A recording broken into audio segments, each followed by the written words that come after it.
네, 안녕하세요. 에듀윌 강사 김하영입니다. 오늘은 정치, 법률, 제도에 대해서 알아보도록 하겠습니다. 첫 번째는 민식이법인데요. 2019년 9월 충남 아산의 어린이 보호구역에서 9세 어린이가 사망한 후에 발의된 법안입니다. 민식이법은 어린이 보호구역 내 안전운전 의무 부주의로 사망 후 상해 사고를 일으킨 가해자를 가중처벌하는 특정범죄 가중처벌 등에 관한 법률 개정안과 어린이 보호구역 내 과속 단속 카메라와 신호등 설치 의무화 등의 내용을 포함한 도로교통법 개정안 등으로 이루어져 있습니다. 다음은 자치경찰제입니다. 자치경찰제란 지방분권의 이념에 따라 지방자치단체에 경찰권을 부여하고 경찰의 설치와 유지, 운영에 관한 책임을 지방자치단체가 담당하는 제도입니다.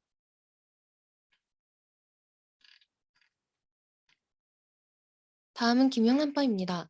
김영란법이란 언론인 및 사립학교 교직원 등 공직자의 부정청탁 및 금품 수수를 금지하는 것을 핵심으로 하는 법안입니다. 다음은 미란다 원칙입니다.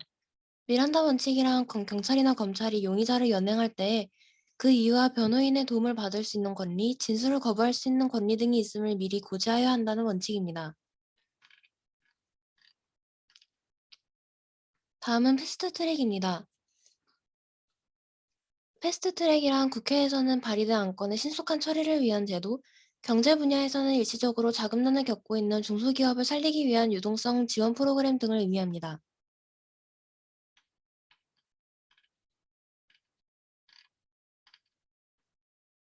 다음은 양심적 병역 거부입니다. 양심적 병역 거부란 종교적 신념이나 양심을 이유로 병역이나 집중을 거부하는 것을 의미합니다.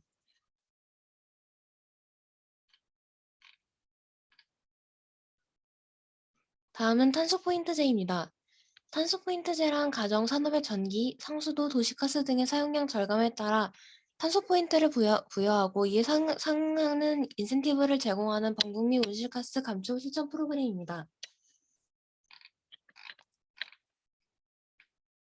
다음은 국가보안법입니다. 국가보안법이란 반국가 활동을 규제하여 국가의 안전을 보장하기 위해 제정한 법률입니다. 국가보안법은 찬성과 폐지 양측으로 나누어서 논란이 되고 있는데요. 찬성 측은 이러한 종류의 법을 존속시키는 나라는 민주주의가 위약한 나라뿐이고 처벌 기준이 모호하고 인권 침해의 소지가 있다는 점을 들어 국가보안법 폐지를 주장합니다.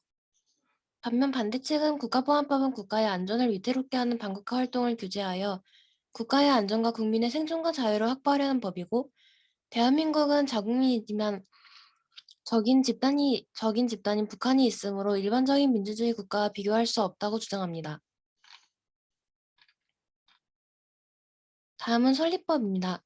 설립법이란 인터넷 게시판에 게시글 및 댓글을 올릴 때 본인의 아이디를 공개하도록 하는 법인데요.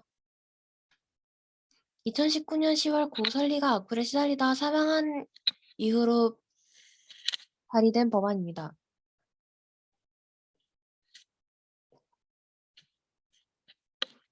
다음은 특정금융거래정보법입니다. 범죄의 예방과 건전하고 투명한 금융거래 질서 확립을 위해 금융거래 등을 이용한 자금 세탁 행위와 공중협박 및 자금 조달 행위를 규제하는 데 필요한 특정 금융거래 정보의 보고 및 이용 등에 관한 사항을 규정한 법안입니다.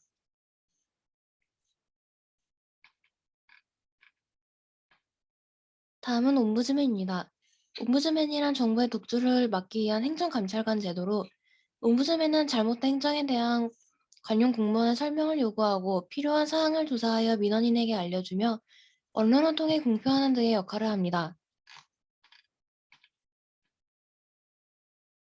다음은 주 40시간 근무제입니다. 주 40시간 근무제란 법정 근무 시간을 40시간으로 단축한 근로제도입니다. 주 40시간 근무제는 주 5일 근무제로도 불리며 2003년 근로기준법이 제정되어 2004년부터 도입되었습니다.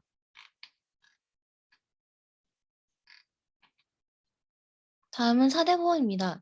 사대보험이란 노령, 실직, 질병 등에 대비한 사회보험에 모든 국민을 의무적으로 가입시키는 사회보장제도입니다. 다음은 유연근로제입니다. 유연근로제란 근로자들이 자신의 근무 시간과 근무 장소를 스스로 선택할 수 있는 제도를 의미합니다. 다음은 소선거구제입니다. 소선거구제란 한 선거구에서 한 명의 의원을 선출하는 제도를 의미합니다. 소선거구제는 영국에서 최초로 도입되었으며 후보자에 대해 알기 쉽고 안정적이며 선거 비용을 절약할 수 있다는 장점이 있지만 사표가 많아지고 무소속 후보자들의 당선이 어렵다는 단점이 있습니다. 다음은 과두제입니다. 과두제란 소수의 집단이 사회 권력을 독점하여 행사하는 정치체제를 의미합니다. 다음은 비례대표제입니다. 비례대표제란 정당이 선거에서 득표한 수에 따라 당선인 수를 배정하는 선거 방식을 의미합니다. 우리나라에서는 1963년 제6대 국회의원 선거에서 비례대표제가 처음 도입되었습니다. 다음은 대선거구제입니다. 대선거구제란 하나의 선거구에서 2인 이상의 당선자를 선출하는 제도를 의미합니다. 다음은 반의사 불발제입니다. 반의사 불발제란 피해자가 가해자의 처벌을 원하지 않을 경우 처벌할 수 없는 범죄를 의미합니다. 반의사 불발제의 예시로는 협박죄, 명예훼손죄 등이 있습니다. 다음은 직접민주정치입니다. 직접민주정치란 대표자를 매개로 하지 않고 국민이 직접 정치에 참여하는 제도를 의미합니다. 직접민주정치는 스위스, 일본, 미국의 일부 주에서 시행되고 있습니다.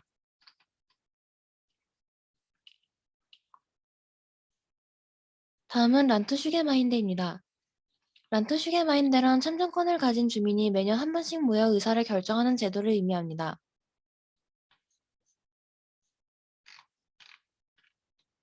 다음은 필리버스터입니다. 필리버스터란 의회에서 다수파의 독주를 막기 위해 의사 진행을 지연시키는 무제한 토론을 의미합니다. 필리버스터는 우리나라와 미국, 프랑스, 영국 등에서 시행되고 있습니다. 다음은 헌법입니다. 헌법이란 국민의 기본권, 국가의 통치체제, 국가 권력의 행사에 관하여 규정한 국가의 기본법입니다. 우리나라에서는 1945년 5월 10일 제1공화국 헌법이 처음 제정되었고 현행 제6공화국 헌법의 경우 1987년 10월 29일 제9차 개헌 이후 시행되고 있습니다. 다음은 개인정보보호법입니다. 개인정보보호법이란 개인의 정보를 보호하기 위해 개인정보 보호를 강화하는 내용을 핵심으로 제정된 법률입니다.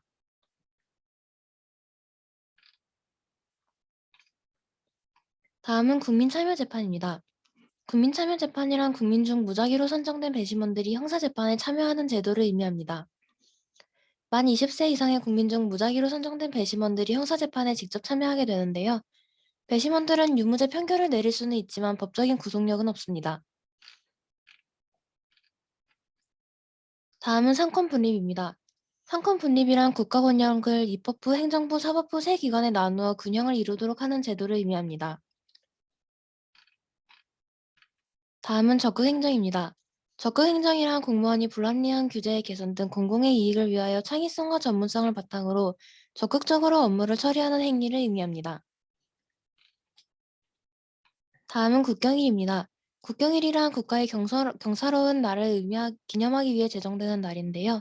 대표적인 국경일로는 3.1절, 제헌절, 광복절, 개천절, 한글날 등이 있습니다.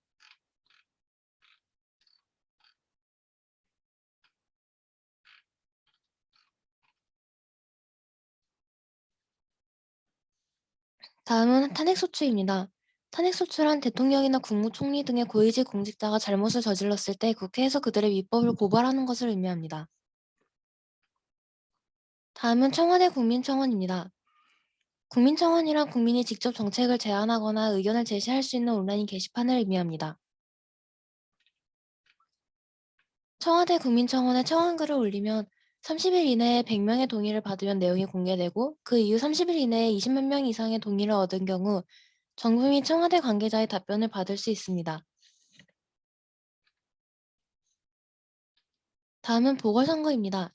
보궐선거는 대통령, 국회의원 등이 사망 또는 기타의 사유로 그 자격을 상실할 때 실시되는 선거를 의미합니다. 다음은 캐스팅 보트입니다. 캐스팅 보트란 의회의 안건에 대해 찬성과 반대의 의결수가 동일한 경우 의장이 행사하는 결정권을 의미합니다. 다음은 게리맨더링입니다. 게리맨더링이란 특정 당에게 유리하도록 선거구를 부자연스럽게 확장하는 것인데요. 1812년 미국에서 게리가 선거에 승리하기 위해 자신의 당에게 유리하도록 선거구를 분할한 데에서 유래하였습니다.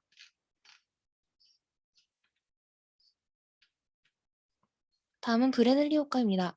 브래들리 효과란 여론조사에서 지지율이 높았던 비뱅의 후보가 실제 선거에서는 낮은 득표율을 보이는 현상을 의미합니다.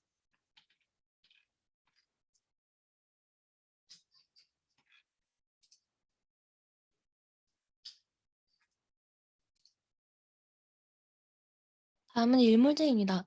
일몰제란 시간이 지나면 법률이나 규제의 효력이 자연스럽게 없어지도록 하는 제도인데요.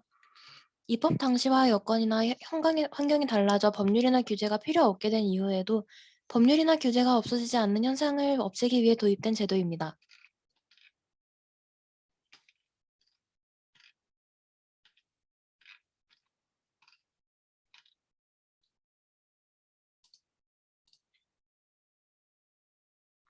다음은 고위공직자 범죄수사처입니다.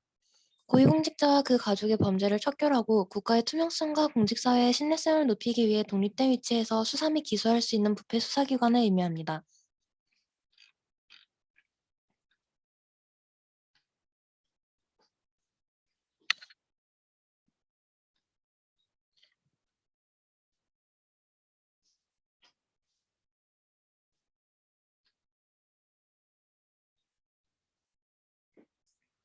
네, 다음은 확인 문제인데요.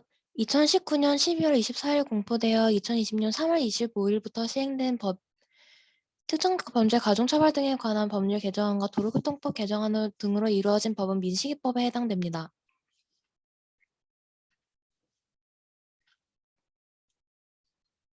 다음은 2번인데요. 제3자가 수사당국에 범죄 사실을 신고하여 범죄자의 처벌을 요구하는 것은 고발에 해당됩니다. 고소와 다소 헷갈리실 수 있는데요. 고소란 피해자 혹은 피해자의 친족, 배우자 등이 피해를 입었을 경우에 그 사실을 수사당국에 신고하여 가해자의 처벌을 요구하는 것을 의미합니다.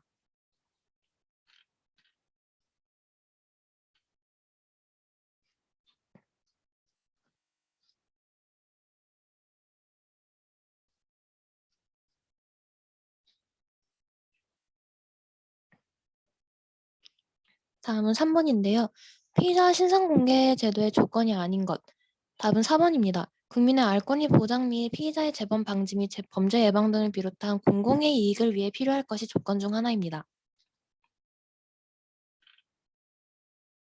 다음은 4번인데요.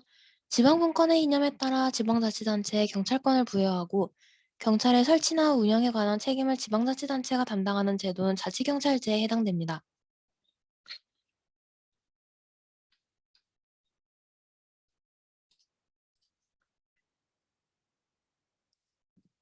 이번 시간 강의는 여기에서 마치도록 하겠습니다. 감사합니다.